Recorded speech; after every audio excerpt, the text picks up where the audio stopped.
বন্ধুরা কেমন আছেন? আজ বানিয়েছি কি বলুন তো, আজ বানিয়েছি পনিরের বিরিয়ানি। আজকে কিন্তু কোনো চিকেন মাটনের বিরিয়ানি না। কলকাতায় প্রচণ্ড বৃষ্টি হচ্ছে, আর বৃষ্টি হলে একটু বিরিয়ানি হলে বেশি ভালো লাগে খেতে। আজকে পনিরের বিরিয়ানি বানিয়েছি। পনিরের বিরিয়ানি এত সুন্দর লাগে, চিকেন মাটনের থেকেও ভালো হয়েছে। আর এখানে স্যালাড নিয়ে নিয়েছি পেঁয়াজের। আপনাদের মতন আপনারা স্যালাড নিয়ে নেবেন। আর কিভাবে বানাচ্ছি দেখুন প্রসেসটা।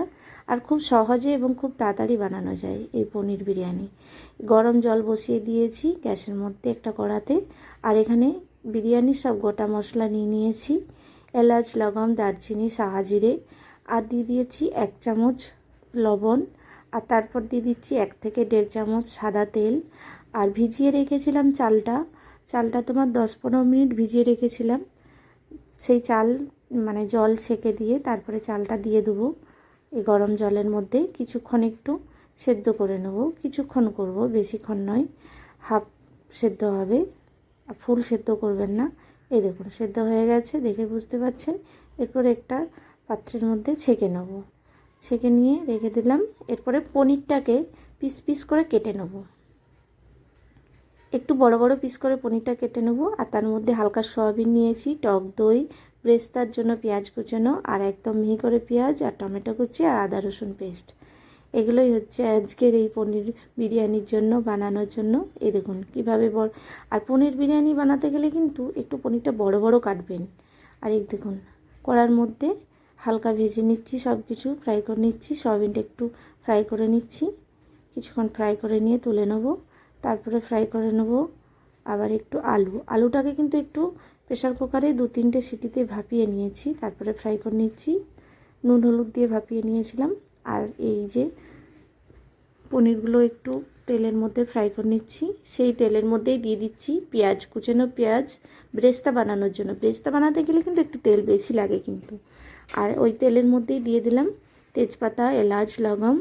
আর দিয়ে দিচ্ছি একদম মিহি করে কুচানো পেঁয়াজ। এত সুন্দর লাগে না এই পনির বিরিয়ানি, একবার তো ট্রাই করে দেখবেন নাকি। আর এখানে দিয়ে দিলাম আদা রসুন পেস্ট। আপনারা যারা একদমই নিরামিষ খাবেন তারা কিন্তু পেঁয়াজ আর রসুনটা দেবেন না। আর এই যে টমেটো কুচি দিয়ে দিলাম।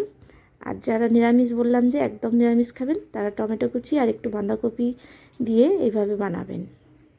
প্রসেসটা কিন্তু একই থাকবে। আর এই যে টক দইয়ের মধ্যে 1.5 চামচ বিরিয়ানি মশলা নিয়ে নিলাম, গুঁড়ো বিরিয়ানি মশলা 1.5 চামচ নিয়ে নিলাম। কেওড়ার জল দিয়ে দিচ্ছি, অল্প কেওড়ার জল, অল্প গোলাপ জল। এগুলো সব মিক্স করে নেবো, তার সাথে একটু লঙ্কার গুঁড়ো নিয়ে দেবো। তারপরে পুরোটাই এভাবে মিক্স করে নেব। মিক্স করে নিয়ে এই দেখুন এটাই হচ্ছে আজকের মশলা আর কি, আর কিছু মশলা না কিন্তু। এই দেখুন দিয়ে দিলাম পেঁয়াজ, টমেটোর মধ্যে দিয়ে দিলাম সব কিছু, একটু কষিয়ে নেব। তারপরে পনিরগুলো দিয়ে দেবো। দেখে নিন এখানে কিন্তু হলুদ টলুদ কিচ্ছু দিইনি। যাই হোক জানি না ক্যামেরার জন্য কালারটা কেমন আসছে। বিরিয়ানি কোনো হলুদ দেওয়া হয় না, অ্যাকচুয়ালি দেয় না। একটু কিছুক্ষণ পনিরটাকে কষিয়ে নেব। দেখুন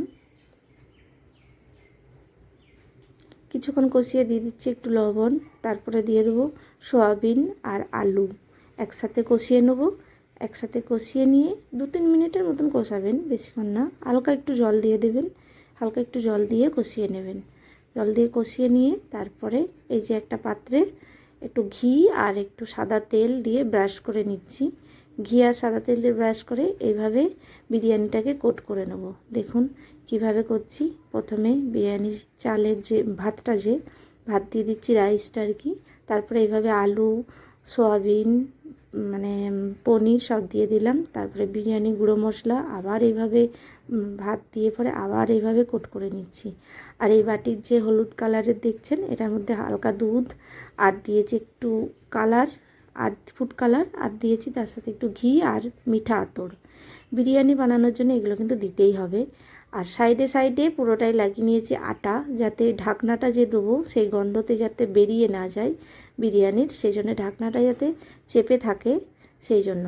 গ্যাসটা 1 থেকে 2 মিনিট একটু হাই রাখবেন। আর একটা লোহার পাত্রে বসাবেন, ডাইরেক্ট গ্যাসে কিন্তু বসাবেন না, নাহলে কিন্তু তলায় পুড়ে যাবে। আর এই দেখুন হয়ে গেছে। 10-15 মিনিট ভাপিয়ে নেবেন, তার বেশি কিন্তু রাখবে না।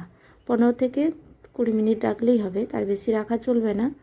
এই দেখুন এবার তুলে নিচ্ছি। একটা মানে চামচ বা হাতা করে খোলার চেষ্টা করবেন, নাহলে কিন্তু হাতের মধ্যে ভাপ লেগে যাবে।